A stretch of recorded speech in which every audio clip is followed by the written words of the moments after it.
The old Greystone Manor had stood abandoned for nearly a century, its crumbling walls and boarded-up windows a silent testament to forgotten secrets. The townspeople whispered about the ghost that haunted its halls, a spectral woman in a flowing white dress, seen only at midnight on the grand staircase. For generations, she would appear like clockwork, her hollow eyes staring into the darkness before fading away. Some said she was a grieving widow. Others claimed she was a murder victim, forever trapped in the place of her demise. On this particular night, a small group of paranormal investigators gathered outside the manor, their cameras and audio recorders ready. Among them was Daniel Carter, a documentary filmmaker determined to capture definitive proof of the supernatural. With him were two locals, Sarah, a folklorist who had spent years collecting stories about the ghost, and Marcus, a skeptical journalist looking for a rational explanation. As the clock neared midnight, the air grew unnaturally cold. The team held their breath, waiting for the apparition to materialize. But as the final chime of the distant church bell faded, nothing happened. The staircase remained empty. Sarah frowned. She's never missed an appearance before. Marcus checked his watch, then the cameras. Maybe she finally moved on? But Daniel felt a strange unease. Ghosts didn't just stop haunting places without reason. If the lady in white had truly vanished, it wasn't because she had found peace. It was because something had made her disappear, and that was far more terrifying than any ghost. The night air clung thick and damp around Greystone Manor, the kind of stillness that swallows sound whole. A century of ivy choked the stone walls, its skeletal fingers creeping over boarded windows that no longer remembered the light. The townsfolk called it the Widow's Watch, though none could agree whether the name came from the ghost or the long-dead woman who'd thrown herself from its tower. For 73 years, since the night the last Greystone heir vanished without a trace, the ghost had kept her vigil. Every midnight, like a wound that wouldn't heal, she'd materialize on the grand staircase, a woman in a tattered white evening gown, her ashen hands clutching the banister as if frozen mid-flight. Some claimed to hear her whisper, "He's coming." Others swore the temperature dropped sharp enough to crack teeth, but no one disputed the pattern, until tonight. Morning light did nothing to soften Greystone Manor's jagged silhouette. The team regrouped at the Black Hare Diner, its vinyl booths sticky with decades of spilled coffee. The locals, always wary of outsiders, had gone quiet when they entered. Only old Henry, the fry cook with a tremor in his hands, met their eyes. "Ain't right," he muttered, sliding a plate of greasy eggs toward Cole. "She's been walking that staircase since my granddaddy's time. Ghosts don't just quit." Rebecca spread the stolen police file across the table. The 1949 report was a masterclass in omissions. No cause of death listed for Eleanor Greystone, just found deceased in the West Wing. A single Polaroid showed her body arranged like a broken doll at the staircase's base, her white dress darkened at the collar. "They called it suicide," Rebecca said. "But look at her hands." Cole zoomed in on the photo. Eleanor's fingers were curled into claws, nails split. She fought. Elias tapped a newspaper clipping, a society page from the week before Eleanor's death. Greystone heir announces engagement to shipping magnate's daughter. The bride-to-be, Lillian Voss, had vanished 3 days after Eleanor's death. 2 disappearances, Elias said. 1 ghost. What if the lady in white wasn't the first victim? The Historical Society's archives reeked of mildew and denial. Between the platitudes about Greystone philanthropy, Rebecca found the truth. A ledger documenting disciplinary transfers of housemaids in the 1940s. All young, all fired after working the West Wing. One name matched a Jane Doe buried in Potter's Field, same week as Eleanor's death. Cole flipped to a gossip column. Lillian Voss seen boarding a train to Boston. The date was impossible, printed after her disappearance. They faked her escape, he realized, covered a murder with a society page. Back at the manor, Elias scanned the staircase with ultraviolet light. What looked like dust in daylight now glowed, a constellation of tiny handprints leading up the stairs, not down. She wasn't falling, he whispered. She was dragged. The morning after the ghost's disappearance found the team scattered like leaves in a storm, each grappling with the impossible silence of Greystone Manor. The local newspaper office smelled of ink and old wood, its walls lined with yellowed clippings that whispered of tragedies long buried. Rebecca Shaw ran her fingers along the brittle edges of a 1947 edition, her pulse quickening as she found what she'd been searching for. A society page announcement of Eleanor Greyson's engagement. The ink faded, but the lies still fresh. The happy couple will honeymoon in Italy, the article declared. But Eleanor had never left Greystone Manor. Not alive, anyway. Across town, Cole Mitchell sat in the dim back room of the Black Hare Diner, nursing a coffee gone cold. The waitress, a woman in her 60s with sharp eyes and a sharper tongue, lingered a moment too long after refilling his cup. Cole turned the stolen police file toward her, tapping Eleanor's photo. You knew her. The woman's hands trembled, rattling the coffee pot. Everyone knew her. Sweet girl. Too sweet for that house. She leaned in, the scent of nicotine and lavender clinging to her. But you listen good. That ghost wasn't the first to vanish from Greystone Manor, and she won't be the last. Meanwhile, Elias Vogt stood in the town cemetery, his spectrograph humming as he swept it over Eleanor's grave. The readings spiked wildly, not just over the plot, but in a straight line leading back toward the manor, as if something had traveled between the 2 points. He knelt, brushing away dead leaves to reveal a series of shallow depressions in the earth. Footsteps, too small to be a man's, pressed into the soil as if made yesterday. But the grass beneath was dead, the dirt beneath it blackened and sour. That evening, the team reconvened in Rebecca's rented room above the post office, its single bulb flickering like a dying star. Spread across the floor were maps, photos, and decades of contradictions. Eleanor didn't jump, Rebecca said, laying out the coroner's report. Her neck was broken before she hit the stairs. Cole tossed a faded telegram onto the pile. Lillian Voss never made it to Boston. Her family received this the day after she left. The paper crackled as he read. Change of plans. Extended holiday abroad.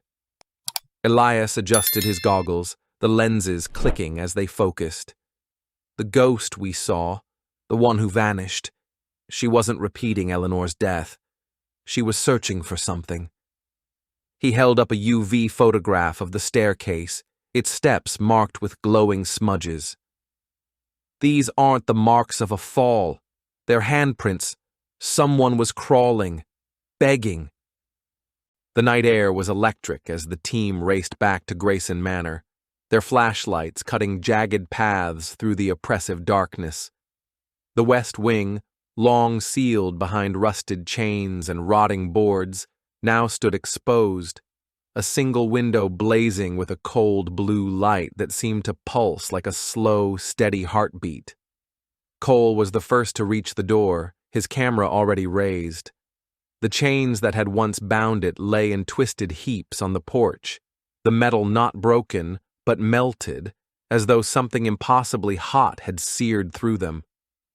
Rebecca hesitated at the threshold, her historian's mind recoiling at the wrongness of it.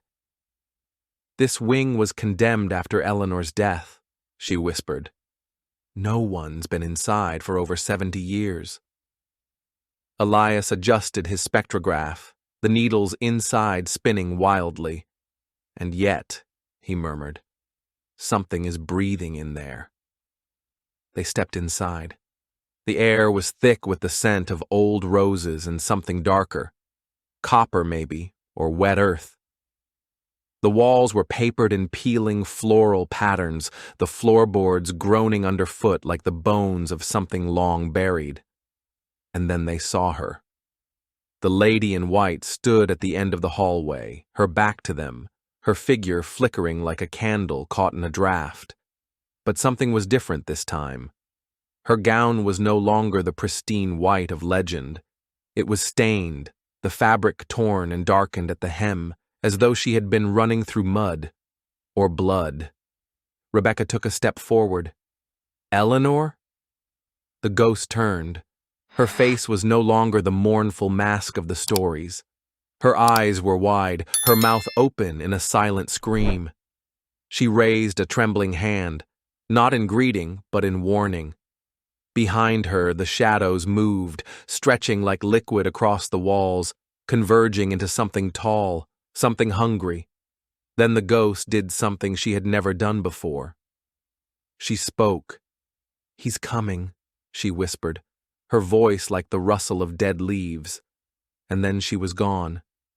Not fading, not drifting away, but ripped backward into the dark, as though something had yanked her out of existence. The lights went out. In the blackness, the team heard it.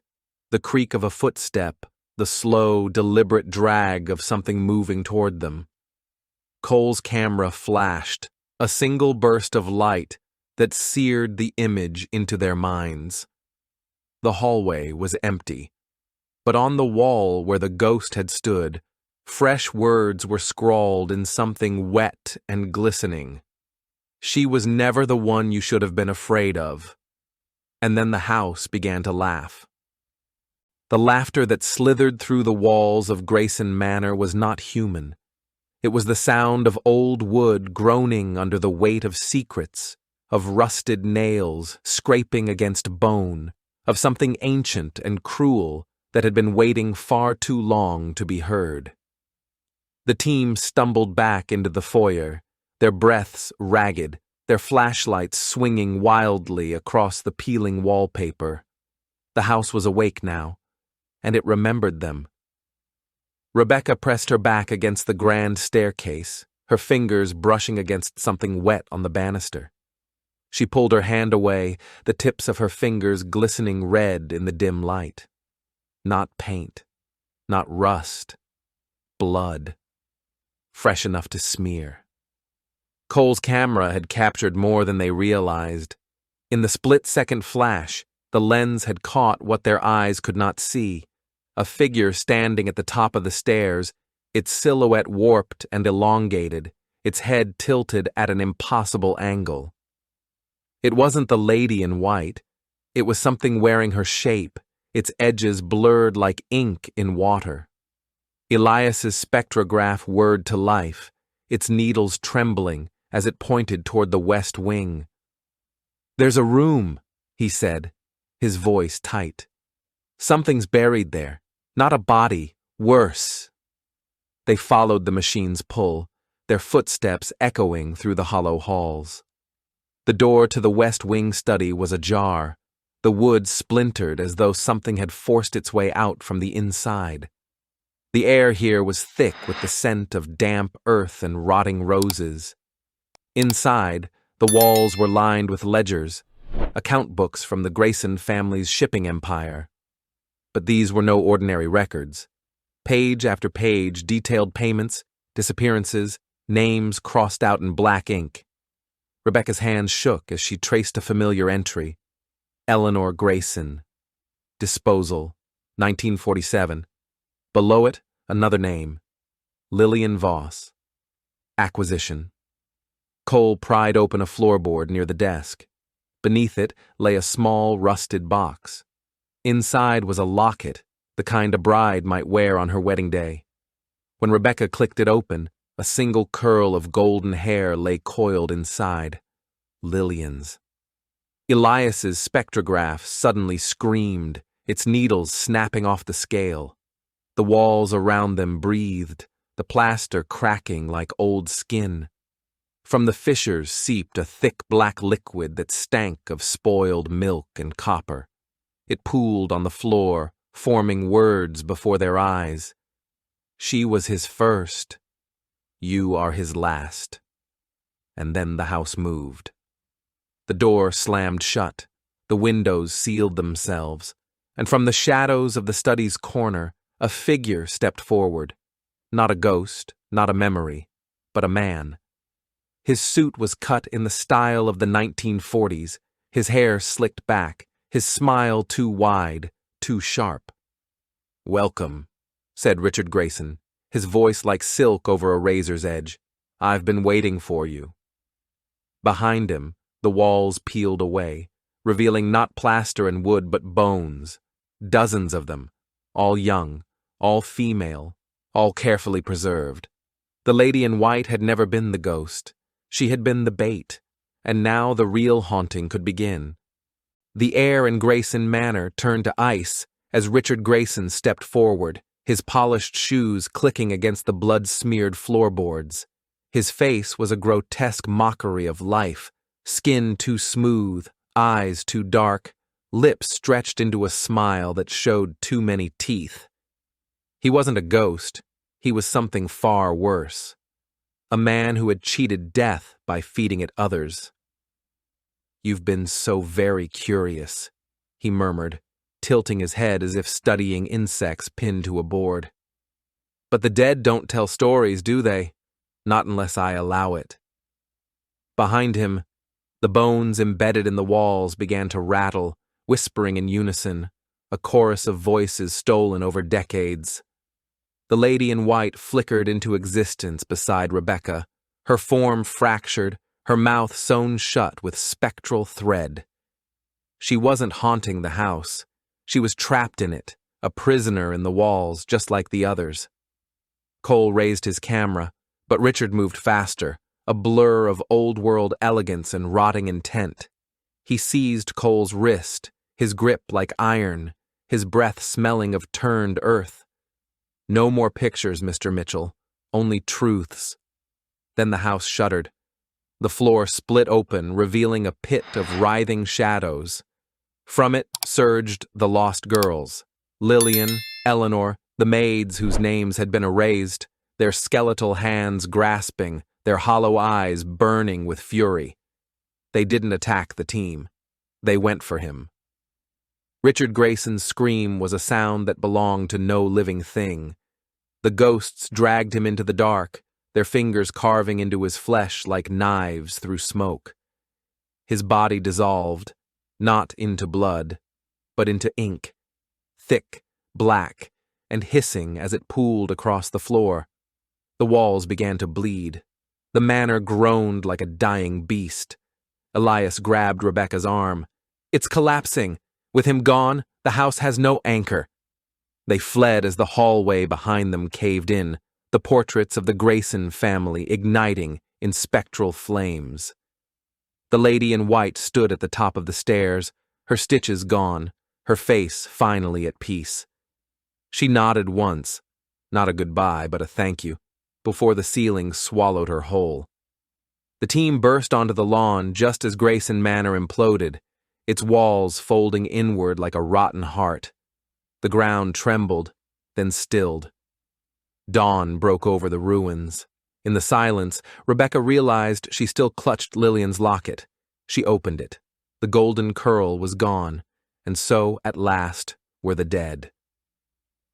Epilogue: The Vanishing. That wasn't weeks later, Cole's developed photos arrived. The last one, taken in the study, showed not Richard Grayson, but an empty chair, and in the corner of the frame, barely visible, the outline of a woman in white, walking away, this time for good. Thanks for watching. If you enjoyed this video, hit that like button, subscribe, and ring the bell for more. Let me know your thoughts in the comments. I'd love to hear from you. See you in the next one. Bye for now.